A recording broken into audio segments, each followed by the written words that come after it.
Okay, I'm going to continue. Uh, yes, thank you very much, Robert. And yes, I'm Mark Mercer, president of the Society for Academic Freedom and Scholarship, and I welcome you all here tonight. I'm happy you've come. Dorian Abbot teaches at the University of Chicago, and he had some comments about diversity, inclusion, and equity initiatives and programs and the ideas behind them. And that got him into a bit of trouble. So we're going to listen to Dorian tell us about diversity, inclusion, and equity, and maybe a bit about the troubles and how they were resolved. And then David from Concordia will talk to Dorian about the Concordia initiative, and then we'll all talk with Dorian, and Robert will moderate that discussion. So Dorian Abbot, thank you for being here. Great, thanks for having me. I hope we have a fun discussion. Okay, so this talk is called My Silly Adventure, where I learned about, why can't I fix this? Where I learned about the joys of discourse and debate in 2020. And I think the most important thing if you get into a amusing situation like this is not to get too worried about it, and not to take it overly seriously, but to have fun and enjoy it and go along for the ride. So first, I just wanted to give you some background. I grew up in a small town in Maine, and my teacher in school told us about this guy, Giles Corey. And basically in the Salem witch trials, he was accused of being a wizard. And he knew that if he pled guilty or not guilty, they could convict him. And then once they killed him, they could take away his property. But he wanted to preserve it for his family. So he refused to plead. And what they did was they just started putting rocks on top of him to slowly crush him. And they would ask, what do you plead? And every time he just said, more weight. And after 3 days, they crushed him to death. And the teacher told us, Mrs. Pride, that's how a real New England man behaves. And during the middle of my fun episode, I remembered Giles Corey, and I thought, there's a lot of weight, in this case, it's not physical, but it's emotional, and I can't let it crush me. And then another person was General Chamberlain. So I grew up very close to Chamberlain's house. He was the commander of the 20th Maine at Gettysburg and a professor at Bowdoin College in Brunswick, Maine. And later he was the president of Bowdoin College and the governor of Maine. And after all of that, he was the head of the Maine State Militia. And there was an election, a disputed election, and a mob came to get the ballots and steal all the ballots that belonged to the other side. And it was his job to protect them. And he went out alone to face down this whole mob, armed and with torches and everything. And he opened up his shirt to show his war wounds. And he said, I faced death many times and I'm not afraid to die. If you want those ballots, you can have them, but you're gonna have to kill me first. And one of the rioters was a veteran. And he stood out and said, the first person who touches the old general, I'll kill him. And that was the end of the whole thing. And I thought of that episode that I remembered from hearing when I was a kid about General Chamberlain, that if you're faced with a situation where a lot of people are mobbing and out of control, you have to stand up to them, and then that's the end of it. Another very important person in this story is President Zimmer. So he's the president of the University of Chicago. The University of Chicago has always valued academic freedom, but he's made it his particular issue, and he's sort of kept going with it as people have sort of tried to attack academic freedom over the past 10 years. And he's been going around giving talks about how important it is. And at a crucial moment, he really stood up for me, and that mattered a lot. And then I also, during this episode, I thought of this quote, and in particular, I hadn't been in a whole lot of situations in my life where I really felt like I had enemies. And in this case, I did. And thinking about how to show kindness back to people who are being very mean to you, I thought was helpful, in particular because throughout the whole episode, when I look back at the stuff, I don't feel like I did anything wrong. And I think it's good to exit an episode like that with that feeling. So what does it mean to love? It means, according to St. Thomas of Aquinas, to will the good of the other. So it most certainly does not mean just going along with whatever the other person wants. And if you think that the other person is advocating something that's damaging to himself and other people, loving that person actually makes it your duty to argue against what that person is advocating. In the particular instance that I got involved with, I felt like it was really an ideology that was talking, not the people. And so in my mind, I tried to separate out the people from the ideology and say, well, there's a bad ideology saying these things, but it's not the person. And so I can try to oppose the ideology, but not attack the person. And then another person I thought about during this was Franz Jaegerstadter, who was an Austrian peasant who refused to serve the Nazi party and to fight for the Nazis once he found out about what they were doing to people with disabilities and to Jewish people. And as a result, they killed him. And he knew that they were going to kill him for this, but he did it anyways. And I put that in there as a type of perspective. So there's, we have this thing, cancel culture now, and, maybe they can shame you, or maybe people won't want to work with you, or they can say mean things about you, or in certain cases, they could even get you fired, but it's nothing compared to what other people have put up with and dealt with and still done the right thing. And so it's important to keep that perspective. So here's the story of what happened. On November 6th of last year, we have an internal science seminar every week where one faculty speaks to the whole department. And it's just what you're working on. That's what it's supposed to be about. So it's just it's a fun science activity. And the problem I've been having recently is that it seems like every fun science activity isn't fun anymore. And instead of talking about science, we're talking about, DEI stuff. And this one, no one had ever used this particular activity for anything except science, but he used it to advocate what I now know is critical race theory. I didn't know what that was at the time. And so he had a Twitter quote that he had found that said, if you are just hiring the best people, you are part of the problem. And that particular quote bothered me a lot because we have documents at the University of Chicago saying very explicitly that when we hire people, it has to be just the best person, not, sorry, was there a comment? I can't really see the chats. So why don't we do, so when I'm in there, I can't see the chat. So why don't you guys just butt in if you have a question? Is that okay?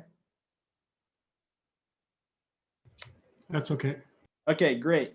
And then there was this book by Ibram Kendi called How to Be an Anti-Racist that had a lot of quotes that he was giving in there that I found really disturbing. I haven't read the book, but the quotes that he was giving were disturbing because to me, they sounded kind of racist. And it was called How to Be an Anti-Racist. And it was sort of about putting people into groups and playing them off each other and encouraging sort of antagonism between groups, which bothered me. But I didn't really know about this stuff. I just knew that there were things that were happening that didn't seem right to me that people were talking about, but I didn't know all the background. I've read more about it since then. Okay, so I prepared a response where I tried to make the following points. It's important to think through the consequences of, we call it DEI. I know it's also called DIE and EDI and other things, diversity, equity, and inclusion, to make sure that it's not hurting promising scientists from all demographics, including the ones that it's trying to support, that there are major societal problems that we should try to fix as a society, as well as personally by giving our own time and money off campus, but adjusting departmental ratios at elite universities doesn't really address them. And finally, the current academic culture is making it extremely difficult for people with dissenting viewpoints to voice their opinions. So those are the points that I was trying to make, and you can keep those in mind as we, I'll show you the main slides that I made, and so you can try to see what I was trying to do. So I'd read this book by Jonathan Haidt when it came out, The Righteous Mind, and it breaks people up into their moral matrices. And the interesting thing about it is that liberals only feel, this is like, a broad brush statement, but liberals tend to feel mostly fairness and compassion as the things that they derive their morality from. Conservatives feel fairness and compassion, but they also feel other things like patriotism, respect for authority, and purity. And so I wanted to make an argument because most of the people in my department are liberals. I'm neither liberal or conservative. Most of the people are liberals. So I tried to make an argument that would resonate with them. So I tried to make it about fairness, compassion, helping the little guy, that sort of thing. And you can keep that in mind as I show the slides to try to see what I was trying to do. The other thing, I read a bit about this kind of stuff, and my feeling was that showing lots, endless figures and facts to support the case wasn't going to work as well as trying to tell stories. So I put in a few facts and figures, but mostly I held them back. And the plan was to eventually talk about, the facts and figures and things that I'd studied once a meaningful conversation had been started. So then I showed this to about 10 colleagues and to my cousin, who's a Democratic Party operative. I actually talked to him for an hour and a half. And he said, I don't agree with everything, but this shouldn't cause any trouble. And one of my colleagues even wrote to me, he couldn't believe anyone would oppose the things that I was saying. And he said, one would need to be very cynical to oppose this. So the reason I'm bringing this up is just to say that it wasn't like I was trying to be inflammatory. It was just the opposite. I was trying to not be inflammatory and doing the best that I could do. It obviously completely failed, but that was the goal here. Okay, so I asked to give the slides in the same seminar, but the department chair said no. So instead I put them on YouTube, thinking that the department would see them and that would get my point out, but instead it got onto Twitter and lots of people saw them. So here's my trigger warning. If you don't want to see my deplorable slides, sign off now. I'm just going to read them because that's what I did in the YouTube video. So we are all trying to do the right thing, but something about the way we've been going about it recently has been upsetting me. There have been and still are terrible injustices in our country. We are right to feel compelled to do something about it. Personally, I always want to stand up for the little guy and help people who are in need. Recently, I feel like we've been picking on some defenseless young scientists, and I feel compelled to help them. Let me tell you a story about a student. He is a Christian from a conservative family in the panhandle of Florida. He is a very promising young scientist, but he feels like he has no place in our university. He is always being excluded, and his opinions and cherished beliefs are mocked and dismissed regularly. I really feel for him, and I want to make sure that he feels welcome and like he has a future in science if that's what he wants to pursue. I want to be part of a university that makes including everyone a priority. I was part of the selection process for a competitive prize postdoctoral fellowship last year. Here are the selection results broken down by sex. As you can see, the rate that females were selected was almost 5 times the rate that males were. What are we saying to young males about their place in science? I feel terrible for people who are just trying to pursue a career in a field that they love and have talent in, but aren't going to get the opportunity. The way Harvard and other schools treat Asian Americans reminds me of Jewish quotas from my grandfather's day, and it makes me feel really icky. I can't help thinking of hardworking kids from poor immigrant families who aren't getting to live out their dreams.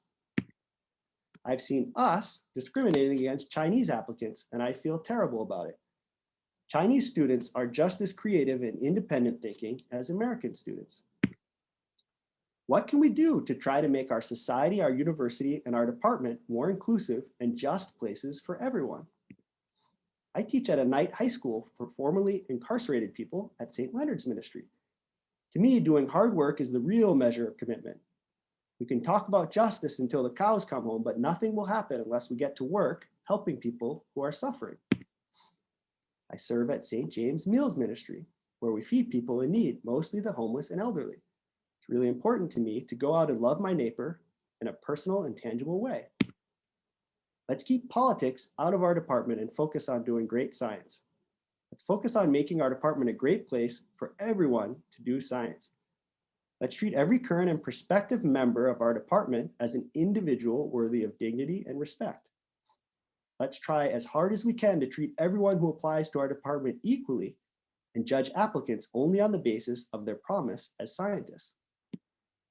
So that's it.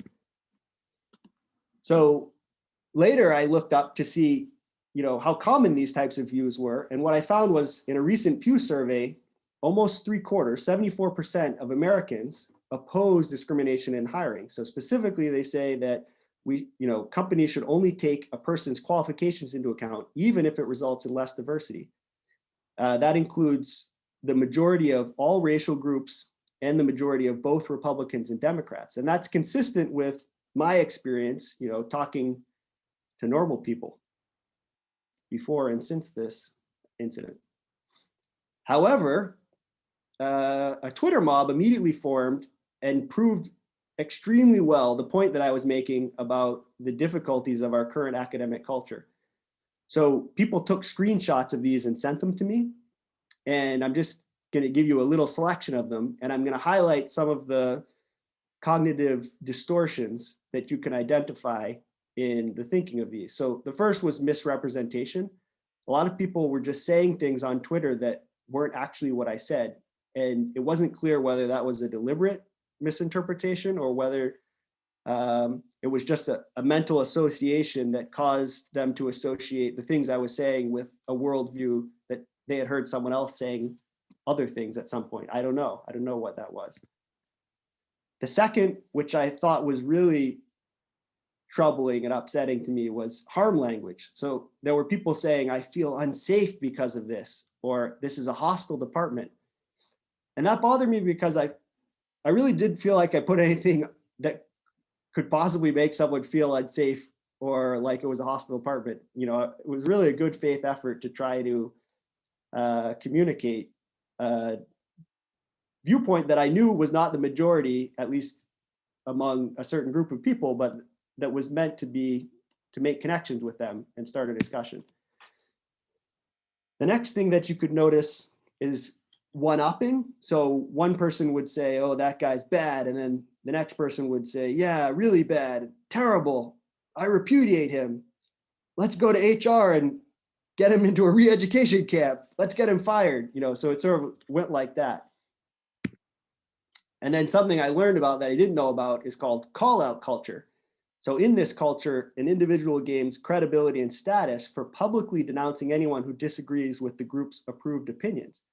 So you, if you get involved in this, have done important work in your field for decades, and your status as an academic can be stolen and converted into call-out status.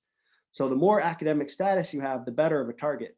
And it's very similar to sort of trophy hunting. And so that's why I put that picture in there. And so that seems to have been part of what was going on. And this is associated with this idea of moral grandstanding. So if you try to take down somebody who's deviated from the approved views, you can get credit for that, especially if that person is big in the field. Okay, so this stuff was all happening over the weekend, and I had always planned to explain my position in more detail, so I figured, well, I'll just make a couple more videos. And some of you have probably seen those slides.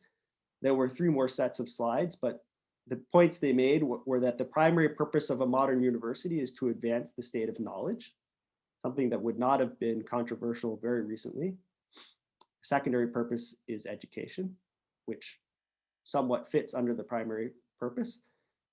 The second set of slides, I questioned whether we are treating the sexes fairly and equally in science. So that was an expansion on one of those slides from the first set. And the final was explain my philosophical, moral, and ethical objection to identity politics, which is basically if you start treating people as members of groups rather than as individuals worthy of dignity and respect, it's easy to start othering them and behaving in violent and abhorrent, unethical ways. So this was when I started to get worried. On November 20th, 58 students and postdocs in my department and 71 in other departments signed a letter denouncing me.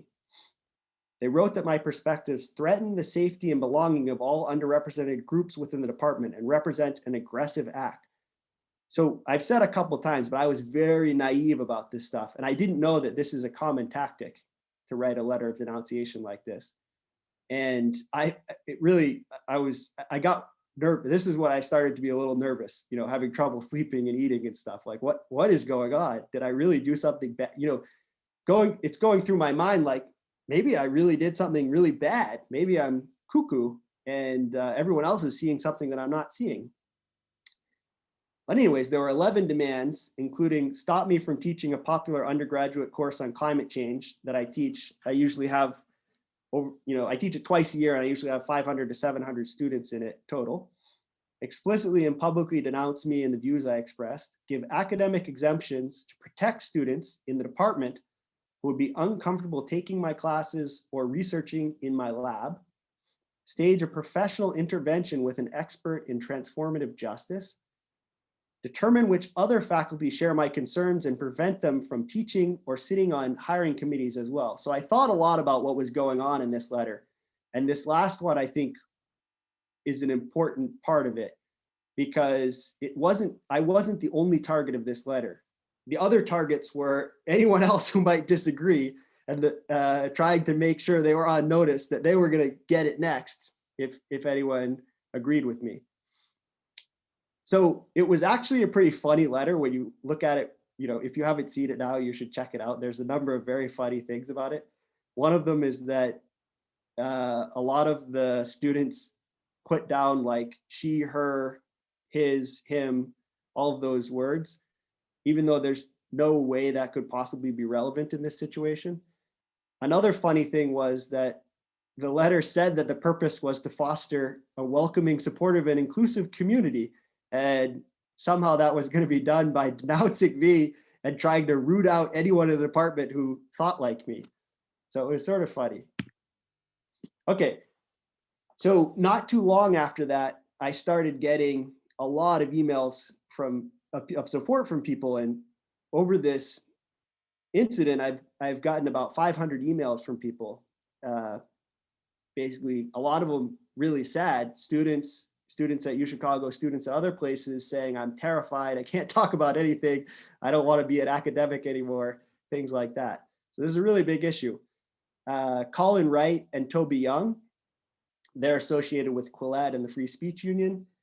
They found out about this, and the funny, ironic reason of why they found out about it was that there's an assistant professor in my department who has a large Twitter following, and he kind of stoked the whole Twitter thing. And they all found out about it as a result of his tweeting. And so it actually ended up having the opposite effect that was desired, I think, which is sort of funny. But anyways, eventually 13,000 people signed this petition on change.org, basically saying, I didn't do anything wrong, don't punish me. So anyways, that was good, that was positive. And I asked them why they wanted to help me. I'm just some weird guy. And they said two reasons. Everyone who got involved with this said two reasons. The first is they care about academic freedom, and they feel like they've been losing for 5 years at least, maybe longer. And they felt like if the University of Chicago falls, then the whole thing's over. This is the university that's built its reputation on academic freedom, and this is happening there. So sort of the last bastion argument. The second thing was they thought it was a really good test case, maybe the perfect test case, because there just wasn't anything in there that any reasonable person could say was really harmful, sexist, racist, bigoted, anything. It was just clear that I disagreed on some of these points and was really trying as hard as I could to find some common ground and say the things that I agreed on and that I disagreed, also politely point out the things I disagreed on. And so if that gets you canceled, then there's just no way to disagree at all with this stuff. And the whole idea of academic freedom is out the window. So that's why they were interested. And this is where President Zimmer comes in. So basically, he became aware that there was this thing going on, and he issued a short and direct and very strong statement that didn't mention me by name, but obviously that's what it was about, and included the lines, "We believe universities have an important role as places where novel and even controversial ideas can be proposed, tested, and debated. For this reason, the university does not limit the comments of faculty members, mandate apologies, or impose other disciplinary consequences for such comments unless there has been a violation of university policy or law. The university will continue to vigorously defend any faculty member's right to publish and discuss his or her ideas. So at this point, I started to feel a little bit better. And then I felt a little worse, but it was interesting. So there were about 5 faculty members who were not happy with Zimmer's thing, and they wanted to see me really get it somehow. And so we had the next faculty meeting they turned into a 3.5-hour struggle session where the 5 of them went around in a turn saying things about me. And it was just full of ad hominem attacks and just real lies. They were just making stuff up, completely pulling out of their you-know-what. And there was, I just felt like there's no point, I'm just going to let them blow off some steam. There's no point trying to say every single thing that's a lie here. So I just kind of smiled and took it in. But that was definitely an uncomfortable experience. And if you're going to oppose DEI, you really might hit a anger and aggression eigenvector in some of your colleagues. So you should be ready for that. So the department chair basically told the students that we can't do what they said for a variety of reasons. A lot of the things they were asking for were illegal. Other things, all of the things, I hadn't actually violated any policy or anything. So there was just no grounds to do any of the stuff they said. The only thing that's still hanging out that could be a problem is he proposed organizing a committee in response to one of their demands, instituting a code of conduct around issues of free speech, potentially implying that we will recognize free speech in theory with the Chicago principles, but we might limit it in practice. And so there's 2 things that I think you should be aware of. The first is middle manager types like department chairs are in a tough position because they just want to keep the peace and they've got all these angry students. And so sometimes they can end up doing things that even with really good intentions, maybe aren't the best idea. And so depending on where that goes, this could be an issue of that. And then the second issue is there's this tendency, I think, to, if you have a strong defense of freedom of speech, to try to find sort of a backdoor way around to limit what people are speaking and how they're speaking. And so you should be careful about that. Okay, so I'm just going to wrap up and give you my advice of what I learned from this little episode. So the first thing is you got to be realistic. If you're going to criticize or try to improve any aspect of DEI, EDI, DIE, whatever you call it, get ready because you're going to get personal attacks, lies, character smearing, hate, contempt, cynical misrepresentation of what you are arguing, no honest engagement with your arguments or the data you present, claims of harm and violence, social media campaigns, letters of denunciation, and pressure on administrators to punish you. And even what I found was people you thought were friends attacking you. So all of that stuff is likely to happen. So just prepare yourself. The other thing is, don't think you're going to come up with a really nice way of saying it and a good argument that's going to convince everybody. So there's some people that on this issue think that just by disagreeing with them, you must be evil. And they're not interested in facts or reason or any argument that you make. And so if you realize that someone fits in that category, I would just don't engage with them anymore. And especially don't get into social media. So people will get in trouble by getting angry and writing mean stuff on social media. So just avoid that. When you prepare anything you write or presentation you make, expect that everybody's going to see them at some point. Don't use sarcasm, metaphor, or any language that could be misrepresented and used against you, because it will. Be very precise, clinical, rational with what you're saying, but it is okay to use stories to help people remember your message and to use friendly humor, as long as you're sure that it's not going to be misconstrued.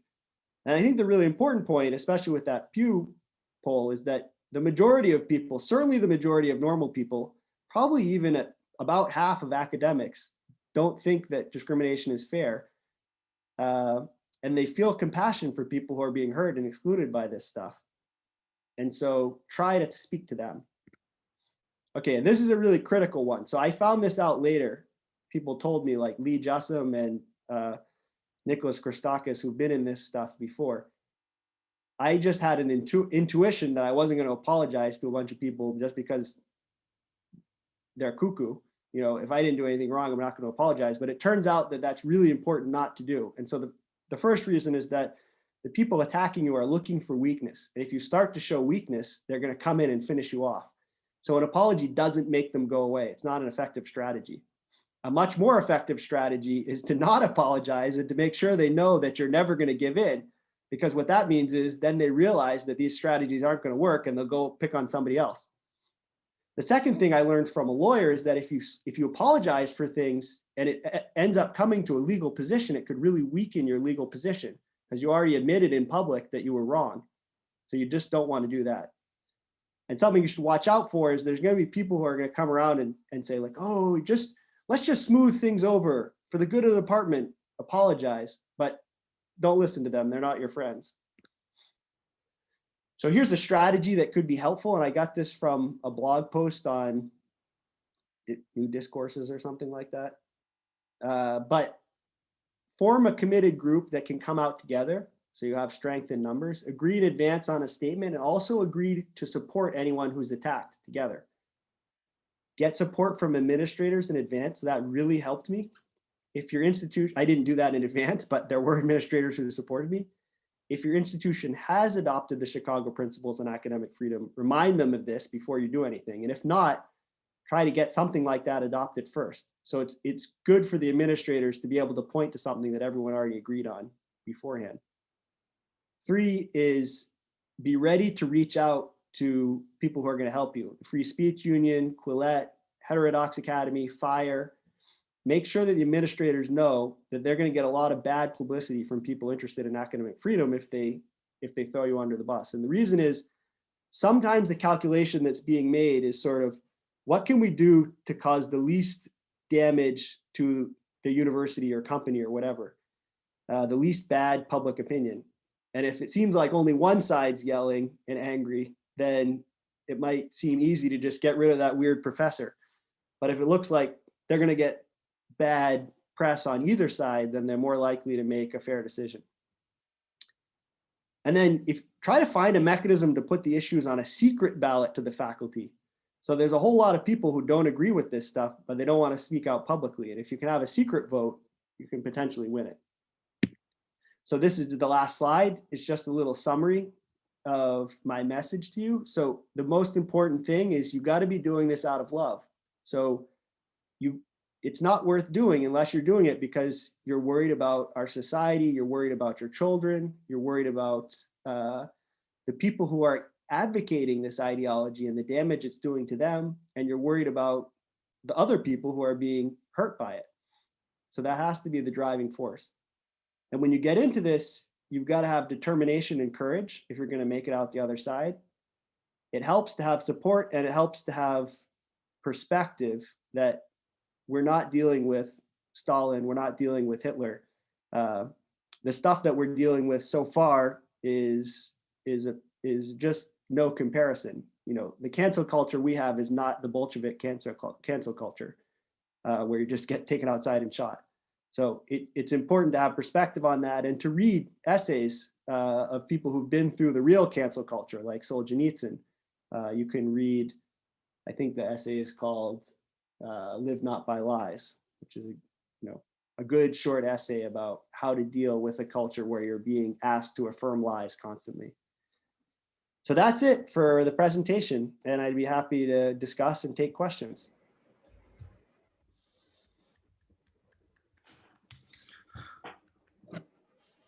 Thanks very much, Dorian. I guess it's me to open up the discussion period. So yeah, I'm happy to open up this question period. As Dr. Mark Mercer had mentioned earlier, I can kind of put this into you've presented this kind of in the context of the University of Chicago, and it's kind of a chilling picture, especially of the university, coming from the University of Chicago. I guess your presentation is kind of what you've learned from this, and I guess my main question is sort of what you, from what you've learned, what would you do differently, and maybe also in the context of, in your situation, this was a lot of pushback, a lot of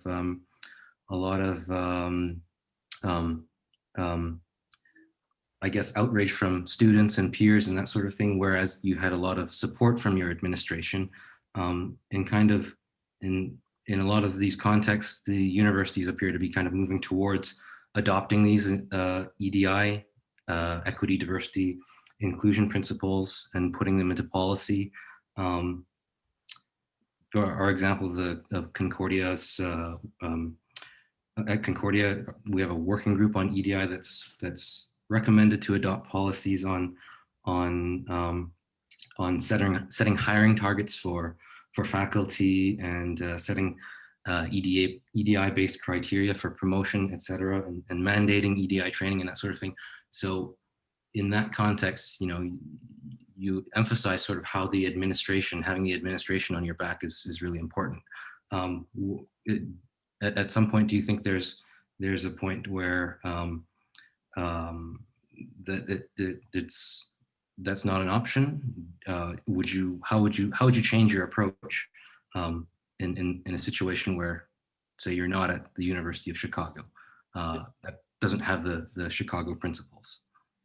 Yeah, so I'm not an expert on this stuff. I'm just one guy who got himself in trouble. So you shouldn't take my word as the gospel truth.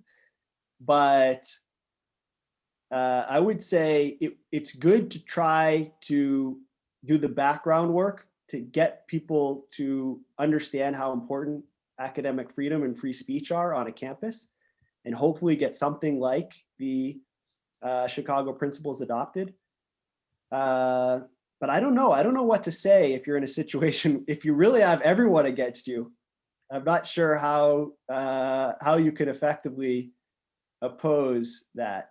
So, but I did read your document from Concordia, and I have some comments on that. The first thing is, I think you got to try to choose your battles. And so the things that I noticed that were the most alarming are EDI, diversity, equity, inclusion considerations, and especially administrators. You want to keep them out of hiring decisions and out of the classroom. So if you can yield on any other points, as long as you can keep the hiring decisions all about merit and classroom all about what you want to teach as a faculty member, then I think that's a good place to try to aim for. So I feel like there's a lot of things that were in there that potentially, if you could support, you could say like, yeah, guys, we agree with this stuff. So I saw stuff like extra support before college for underrepresented students, pre-training, stuff like that.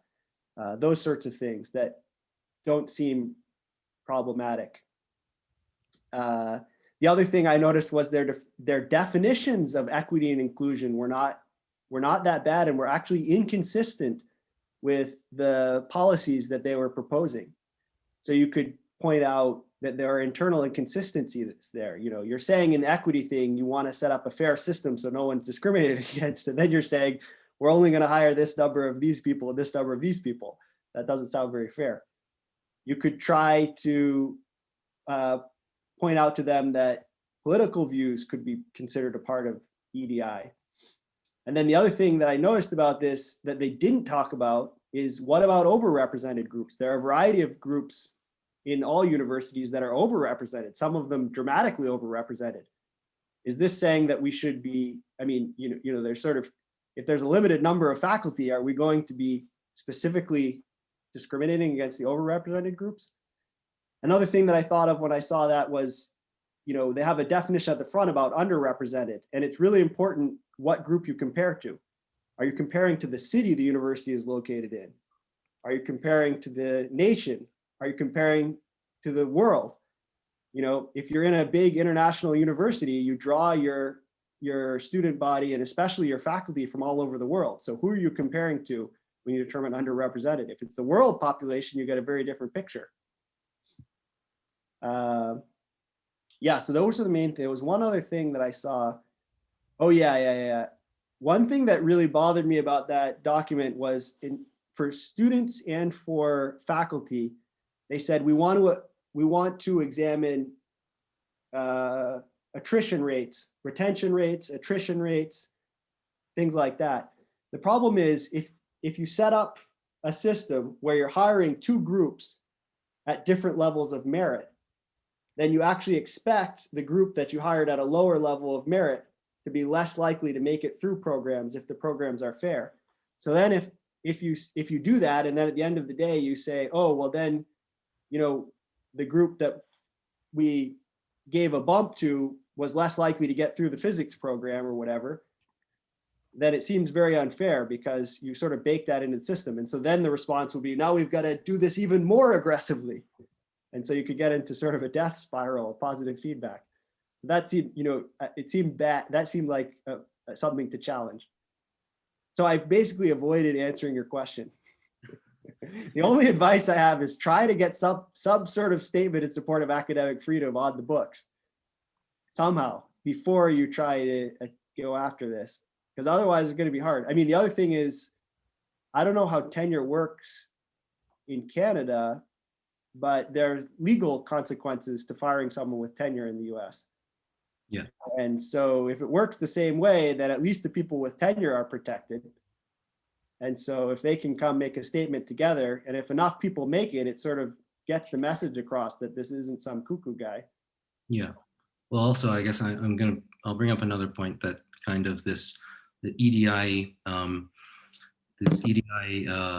concerns or criteria are now starting to be baked into the granting agencies and the funding. So there are kind of repercussions of your research career and your productivity being affected by not towing the line. But I wonder if you have any comment about that, if that's something that you've encountered. Where I yield the floor to. Yeah, so I thought about that obviously, and that there's this catastrophizing as another cognitive error that there's a fancier word for that, but it's another cognitive error that came up. And one of my postdocs came to me and he was like, "You're going to destroy your research group, and no one's ever going to give you a grant again, and no one's going to give a grant to anyone in your research group," and all this stuff. And that was definitely the fear that was coming out in that. My attitude is sort of the perspective thing. So, yeah, maybe I'll be less likely to get a grant, but it's still worth doing what I think is the right thing, the moral thing. Nobody's talking about taking me out back, lining me up and shooting me. It's really like, oh, you're going to get one less grant. Oh, well. So that's my perspective. Thanks, Dorian. I'll yield the floor. Thank you very much. I'm going to call on Francis to ask the next question. Hello, hi there. My name is Francis Whittleson. Dorian, I appreciated your talk very much. I found it very amusing. I think it's always good to keep a sense of humor in these situations, although it can be difficult.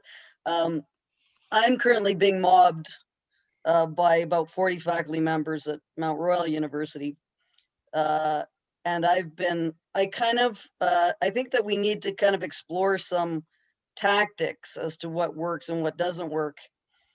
I wasn't like you and taken by surprise, because I've been fighting this for about 20 years or so. So I've been realizing that the nature of the monster more and more, and I was ready for it when it came. What field are you in?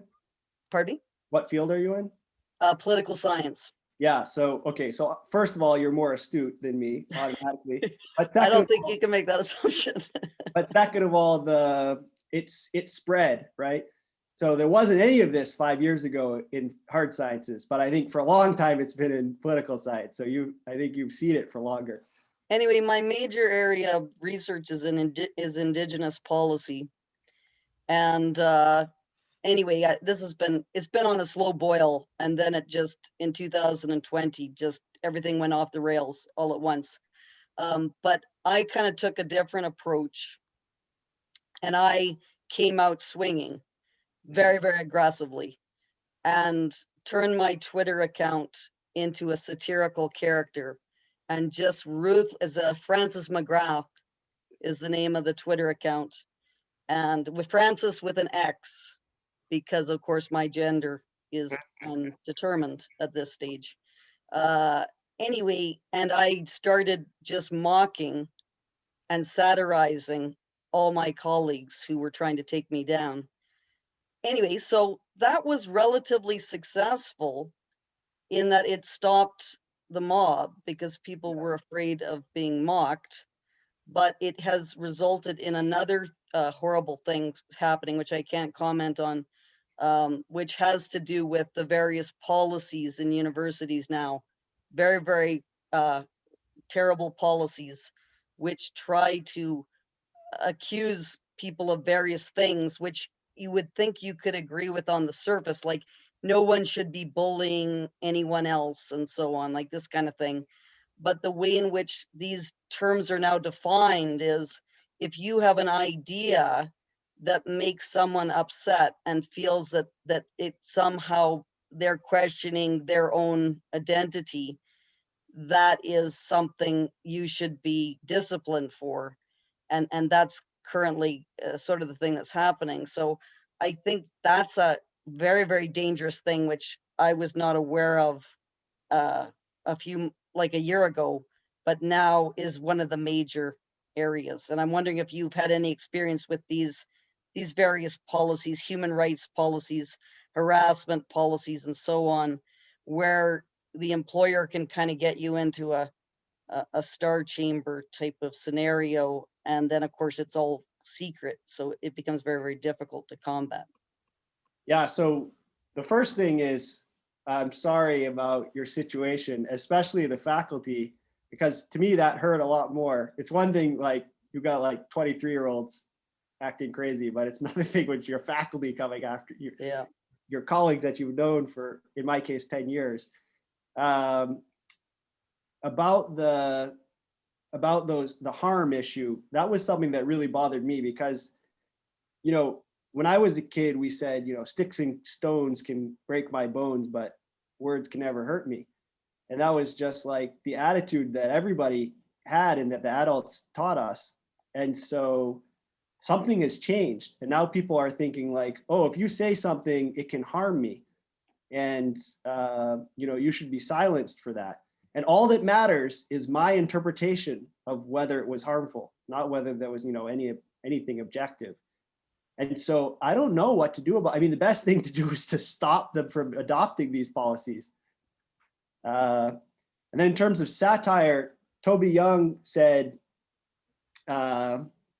he thinks satire is the best way to deal with this stuff because it's really silly stuff. And it just shows how, you know, you can show how silly it is if you're good at that. Now, I'm more of like a straightforward kind of a guy. So I'm not good at coming up with satire, but if you're good at that, I think that could be really effective. It was effective in the short term. And then, whether it's been effective in the long term, I guess it remains to be seen. Well, so that's what I said in that presentation about social media. I think it's really social media is dangerous because the level of discourse is so bad that it draws you into saying things that you might regret later. And the problem is, so they'll say a bunch of things about you on Twitter, and then you respond, and then they'll say, oh, that's not how an academic is supposed to behave, that kind of a thing. Yeah. In terms of what I did was I used the same language that they used. So I agreed with them in an exaggerated way. And my character is actually a denouncer of myself. So I agree with them and denounce myself in an exaggerated way using the same language that they do. It's weird to imagine that got you in trouble. So yeah, well, it's like, yeah. Other thoughts of that your situation brought up. I talked to Professor Robbie George at Princeton during this, and he's a very social conservative guy. And I asked him how come he hasn't been canceled. And you know, he's probably 70 years old. And he said, everyone knows that it's not going to work. You know, and so I think that's what happened with your first one. If you make it clear that to everyone on campus that they can't cancel you, they'll pick on someone that they can cancel. Yeah. And that was the other thing about this whole situation. For me, it was like really intense for a little while, but it just kind of blew over. You know, it's like the attention span isn't that long, maybe a month, something like that. Yeah, those are the thoughts that I have at the moment. Thank you. Well, thank you. I'm going to ask Stephen to ask the next question, if you could. Thank you very much, Dorian. I'm in Halifax, Nova Scotia. I know when your story broke, I was curious about how far they would have gone for you had the president not, finally turned it back. And because it wasn't clear to me immediately that he would. And of course, I thought if this could happen at University of Chicago, then it can happen anywhere. And I'm wondering if you think that maybe you got some extra protection because of that. But what really makes me wonder is how somebody who is in the natural sciences like yourself could be, and I'm not saying this in a pejorative way, how you could be so naive for so long. I was in your position, was recently as 5 years ago when this started, and I didn't catch on right away. And I was bitten in the behind, and so I caught on. And of course, but I'm of the mind that, I'm going to ask you this along with it, I'm of the mind that the number of people that know better and stay silent because they're afraid, they may still be the majority. Yeah. But not by much. I think the takeover has been such that there are more and more true believers. Yeah. And here, I'll leave it there and just get your response to that. Yeah. Well, first, I grew up in Maine, and my grandparents lived on an island in Mahone Bay. So I used to come up every summer and go to Halifax and hang out on the island. So I really like your area. But how was I so naive? I think there's a combination of things going on. The first is I'm not very good at social interaction stuff. Part of that goes along with, a lot of like natural science personality. So I think I'd be the sort of person who would miss things anyways. But I was willfully ignoring a lot of the stuff. The way that politics were going on over the past 5 years or so made me so unhappy that I completely disconnected from it. I stopped reading the news. I wasn't using social media, that kind of stuff. And I was just doing my science stuff. And I thought, I'll just do my science and these people will leave me alone. And the problem was that it was like this special garden I could retreat to and be happy. But the problem was that then it started invading into my special garden, and that's why I decided to say something about it. Yeah. Well, thank you for that. That has been one of my hypotheses, that the people in the natural sciences have seen it from a distance and decided it's not coming for them. But as I've recently written in a edited collection that Francis is publishing soon, or has edited and is going to be publishing soon, it looks like the natural scientists are going to stand up against this any more than my discipline on the boundaries. Psychology has stood up. It looks like there's acquiescence across the board. I think that's accurate. There's a lot of fear. There's a lot of people. I'm in like 6 secret groups of people who talk about this stuff. Mm-hmm.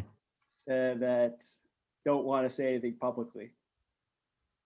Thank you very much, Steve. I'll call on Paul Johnston to speak, ask a question next. Hi, Dorian. I'm teaching geology actually at Mount Royal University. And yeah, so finally, these sorts of questions are seeping into the Faculty of Science. And I think there's a lot of reticence among the scientists in our faculty that, you know, they just want to keep their head down, do their research. And there, you know, I think there is some self-censorship going on. But anyway, one of the things that caught my attention was the threat that you received that you know, students would ask to be exempt from your courses, that grad students might want to move on to other supervisors. I'm just wondering how much of that actually materialized.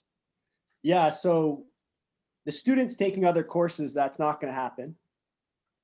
So they wanted this course I have, I teach it twice a year, and it has, you know, like 350 students, something like that each time.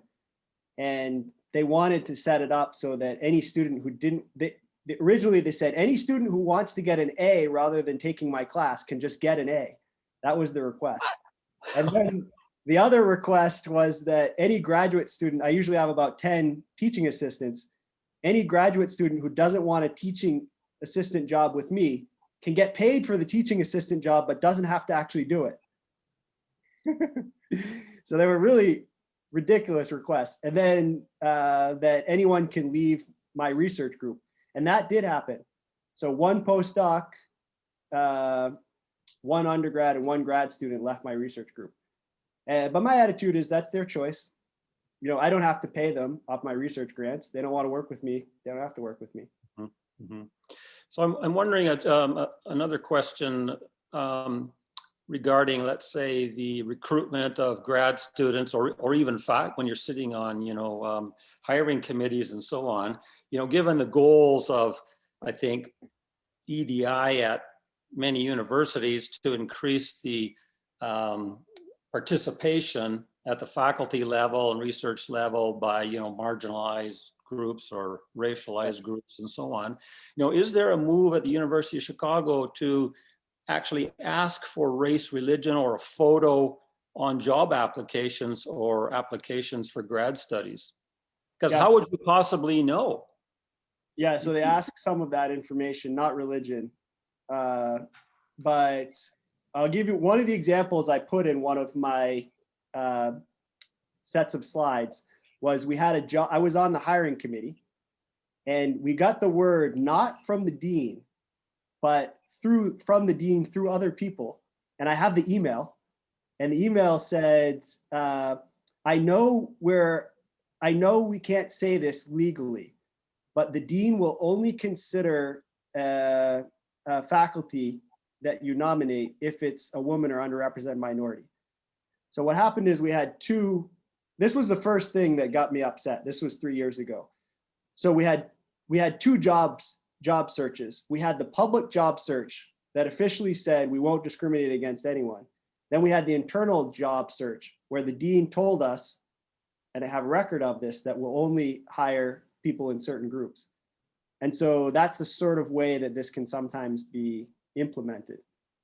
Then there were other instances where a colleague didn't consider, you know, we each ranked the graduate students applying, and I said, what about so-and-so, Chinese name? And he said, what do you mean? And I said, you didn't read so-and-so's application? That was the best one. And he said, oh, I don't read the Chinese applications. You know, stuff like that. And so it's just like, there's stuff going on under the table. And the problem is there's a combination of things. Like the thing coming from the dean, I think that's really just wrong, right? The dean told us we have a job search. It says we won't consider any of these characteristics. And then they tell us that's exactly what we're going to do. But then the other things, like the thing with the other faculty member, we're getting this message that DI is important, important, important. But they're not telling us, like, this is what it's legal for you to do, and this is what it's not legal for you to do. This is how we want you to take into account DEI. And so the way that it's playing out is faculty members at the low level are just saying, there's some open position. They're saying, oh, they don't want us to hire Chinese, so like, let's not even try. That sort of thing. And so those are the sorts of things that have to get dealt with, I think. Yeah, thanks, Dorian. Thank you, Paul. The next question is from Christina. Hi, thanks for your presentation and apologies that I came in late. I just came from a meeting with Heterodox Academy about how to teach the events of January 6th. They have another session on that tomorrow morning, so if anybody is interested, I really recommend to go there because it will come our way, whether we want it or not. But the question kind of comment that I have, there were a couple of times mentioning social media don't engage versus Frances saying she actually went out full swinging. And I think I do understand where you're coming from when you're saying don't engage. But the problem with that is the more we just kind of quietly disappear, the more we not just take away our own voice, but also people that are on social media that are never actually engaging, but that are listening to the conversation. Yeah. As long as there's somebody like Francis out there defending our positions, that's really, really, really important. When we just kind of cave in and say, oh, it's not worth our time, and yeah, it's painful and all this kind of stuff. So each time the other side scores a big win, and I think we really need to be aware of that. So I agree with you strongly that we shouldn't just not engage. What I meant was don't get into a Twitter argument with someone where you end up calling them bad names. Sure. And the other thing is, with Twitter, with any of these social media things, you are a faculty member and you're trying to, you want to present a certain image in a certain sense. And so, it can end up, you look at people's Twitters and sometimes they're just really dumb and you're like, I know you're a smart person. Why are you writing that? So that was the only thought. That don't engage. If someone wants to get into a mud flinging contest on Twitter, let them go and just send your message out. Focus on your message. Right. But it came kind of across like, got it. And a lot of people actually are doing that. Yeah, that's great feedback. A lot of people completely withdraw and say it's not worth my time. And you notice on my name, I'm not even in this group comfortable to have my full last name here kind of thing. But we really, in a way, we are fighting a war. And you are right, it's not the kind of war that people in East Germany were fighting, but it can get there if we don't watch it. I have a friend who was part of the end of, East Germany. He was 20 at the time, but now whenever he gets in trouble, he just says, I've been in the Stasi interrogation rooms. You can't do anything to me. I was 26 when the wall came down. Yeah, but yeah, I agree. We need to stand up.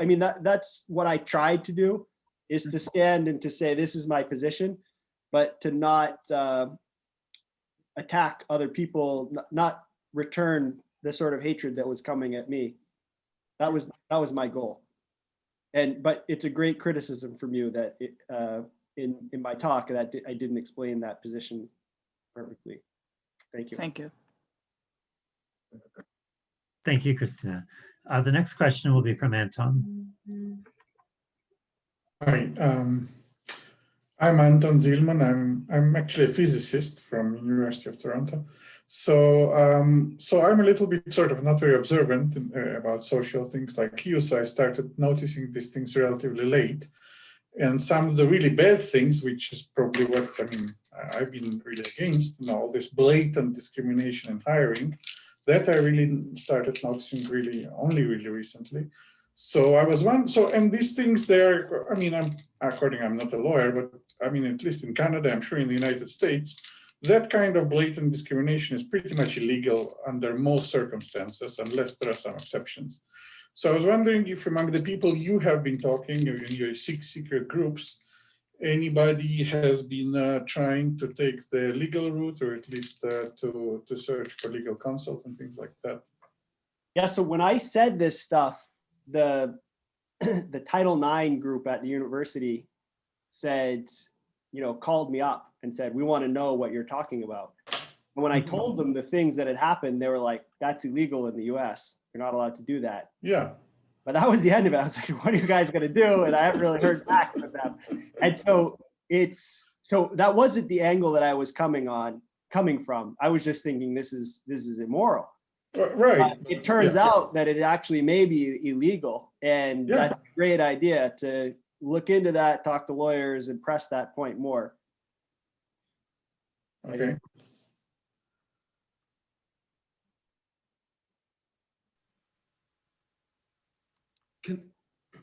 Can I just jump in there and say that discrimination in Canada is perfectly legal under the human rights codes. If you're addressing earlier discrimination against a code-enabled group and redressing them, you can discriminate against the oppressor group without recourse.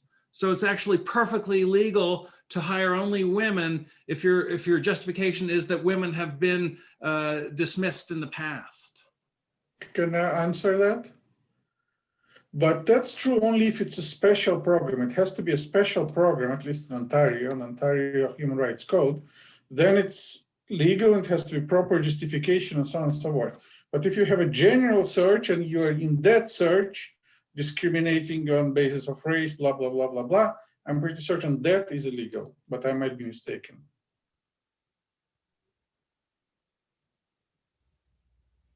Okay, thank you very much. There is, they don't have their name though on, it's named to owner. I think that's not their name, but if you could go. Okay, my name is Randall Montgomery. I guess I didn't put my name up. Can everybody hear me? Yes. Okay, well, I'm a lawyer. I'm no longer an academic. And I'm just surprised that you victims of this are not taking legal action and swinging back legally by suing this mob for defamation, libel, and slander. Is it because you can't afford that or what? So I have a lawyer, but my impression was that everything so far that happened was protected free speech from her. Is that not true? Well, I have to be careful here because I don't practice those areas of law. I'm an immigration and family lawyer, so I don't want to be giving misinformation, but it would seem to me that if someone is specifically saying that you're a bad person and it's harming your reputation, which in this case it certainly seems to be, that's libelous and defamatory. And you know, just to say free speech, that's kind of ironic because you know, we, I'm including myself amongst you folks, are being shut down from free speech. So it would be rather ironic if the mob could then turn around and say, "Oh, it's a free speech. I'm exercising free speech." You know, often with legal cases, they take a long time, they cost money, and you need to get all the evidence, and you can't sue everybody in a mob, but you would have to pick out sort of the leaders and people who had made explicit statements. And in your case, it sounds like it was potentially very harmful to you. So anyway, that's just my general take on this thing is that we have to stop being on the defense and get more on the offense, more proactive, and you know, let people know that, hey, there's consequences. You can't just do this and destroy or try to destroy people's careers. You may get sued. Now, of course, they'll put a negative spin on that, saying we're trying to shut down their freedom of expression, but you know, I think sometimes an offense is better than a defense. Yeah, I think that's a good point. And it reminds me of Dershowitz. When I was undergrad at Harvard, and he's I'm sure you know him, but he's famous, yes, lawyer there. And he was always, every time anyone, you know, he would get into these kerfuffles that he would just start suing people. And it seemed to be an effective strategy for him. Yeah, if you can afford it. Yeah. But for me, the most potentially the best example of that was my letter of denunciation. So there's a lot of stuff in there of like I caused harm to specific groups and things, and there's just no evidence for that. Yeah. And so potentially that could be, yeah. Well, what really hurts me about your case, Professor Abbot, is that everything you said was all nice and loving and wonderful and exclusive. If you got attacked, it's hard to imagine what would happen to someone who actually came out with a bigoted, hateful statement. Maybe they don't go after those people because they go after soft targets. Yeah, I think that's related to what Robbie George told me from Princeton, that he doesn't say bigoted things, but he's definitely not a soft target, and he makes sure everybody knows that. And I think that's one of the best strategies. Like you're saying, go on the offensive, and also just make sure everyone knows that you're not going to yield, that this sort of campaign is not going to destroy you, and you can get through it. As many people as are mad at you, there's a whole bunch of other people who are, supporting you. Yeah. So that's all I had to say. Thank you. Well, thank you. I'll just make a comment that happened to me once. Somebody made a joke and I liked it on social media, and somebody tried to get me canceled over my liking it. And I threatened the person that I would sue them, and they suddenly became all nice and happy and agreeable after I did that. I just wanted to make a follow-up to Dorian about, like, one thing I did notice from your PowerPoint slides is I think you were too nice in them. Like, I think that's kind of what perhaps maybe, like, because I don't give a nice image, although I got mobbed as well, but it was a half-hearted, it didn't take on the volume that yours did. But when some of your slides, I was kind of going, oh no, because I just got to see the warning that it was just too nice, and that was maybe perhaps I was painting a target on my head. Get that guy, he's weak.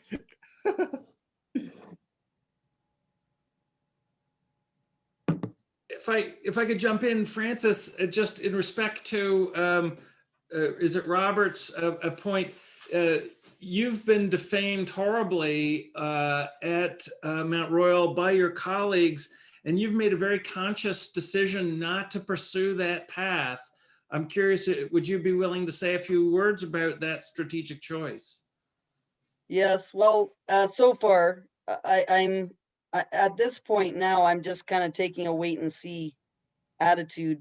I have all the documentation ready to go on a defamation suit, especially against one colleague, and also Mount Royal University, perhaps, in their enabling of it with various things. But I'd have to get advice. Like, if you're going to sue a bunch of your colleagues, what happens to you at your workplace? I don't know how that unfolds. And does that mean that you can really no longer work there?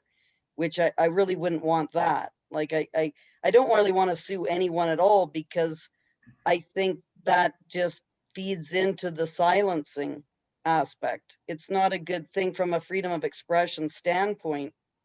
It just seems to be counterproductive. And I've always tried to encourage more discussion than to try to use that kind of tactic. But now, basically, well, we'll see. Like, it's sort of a wait and see. Things could just be on a downward thing that's just going to go up again, where everything won't really have had very much of an impact.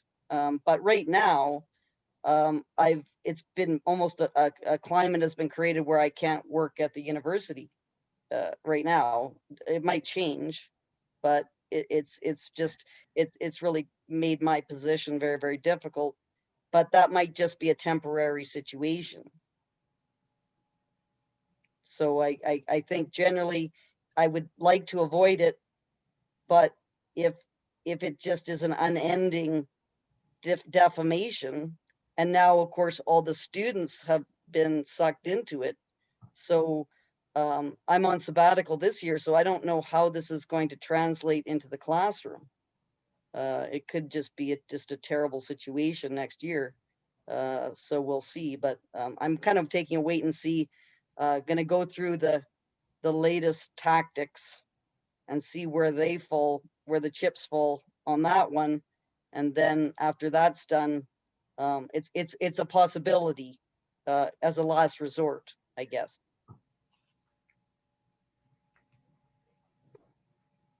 Thank you very much. Stephen has another question, if you wanted to ask that.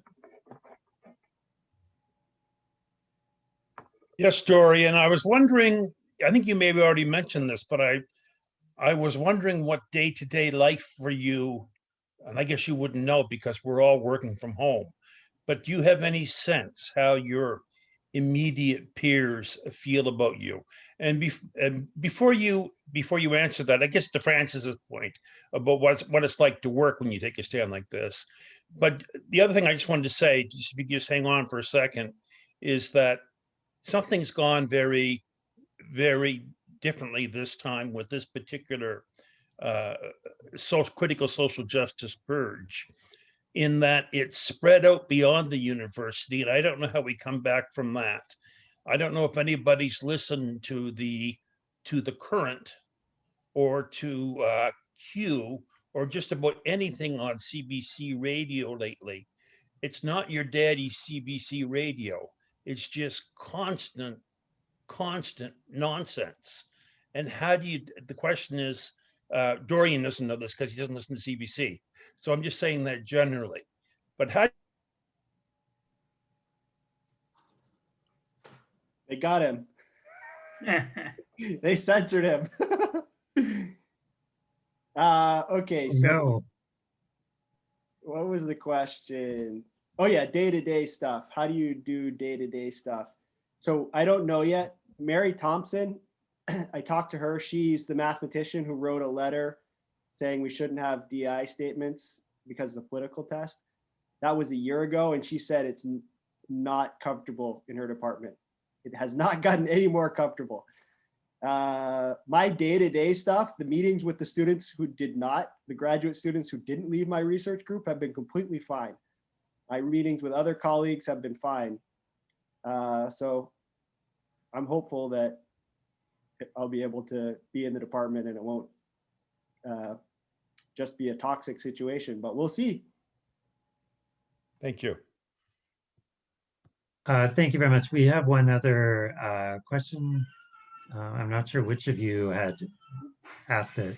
Okay, please let us know what please ask your question. Okay, so I'm Gail Walkus. I'm a mathematician at McMaster. So I'm wondering, there must be some normal students who want to have free speech and aren't on with this. How could we get students to get, like, so the activist students are very involved. Why can't we get the other side, the students on our side actively involved? And is there anyone who has any ideas about that? So I got emails from a number of students in the department who said that they're absolutely terrified by the activist students. And I got one from a woman who created an anonymous Gmail account to email me. And she said, you can tell how scared I am because I couldn't even use my email. You can't know who I am. And so there's a lot of fear going on. Yeah. I'm not sure how many of them are going to come out, and I don't know. It's interesting. I don't know, but it's a good question. It's interesting that the ones who are, cancel culture people are willing to come out and do that. They think that they have God on their side, I suppose. And it should be the other way around. People should be fighting for free speech. Students should be fighting for free speech. So have you read this book by Lukyanov and Haidt? It's called The Coddling of the American Mind. I haven't. I should. I read that. A number of people recommended it to me after my kerfuffle. And one of the points that they make, Lukyanov is the head of this FIRE Foundation for some, academic freedom type stuff. I can't remember the acronym, but he said before 2015, the students were the ones calling for free speech. After 2015, the students were the ones calling for restrictions of free speech. So there's been some sort of weird generational transition that's occurred. And they, they cite all these sociological studies and things about the age that you were exposed to social media and safetyism of the culture and things like that. But it's interesting that a lot of students don't care. I had a student email me yesterday who said, oh, I've been reading about your situation, thank you for standing up for this. I don't know anyone my age who believes that free speech is important. And I don't know why everyone's so crazy. Yeah. So like on a hiring committee, it takes a woman on the committee, like if they rank all the candidates and the man is really definitely the best, and then one of the men say, well, we should hire a woman. The only way they won't hire a woman is if one of the women speaks up, right? I mean, none of the men can say anything. Like it's like really scary. Yeah, it's that's what you're pointing out is this issue that you can only speak to things if you had a personal experience. That seems to be part of the ideology. Yeah. Okay, we'll have one last question. Sorry, I've already forgotten your name. I'll just call you owner until Yeah, you. I didn't know I was supposed to type my name in.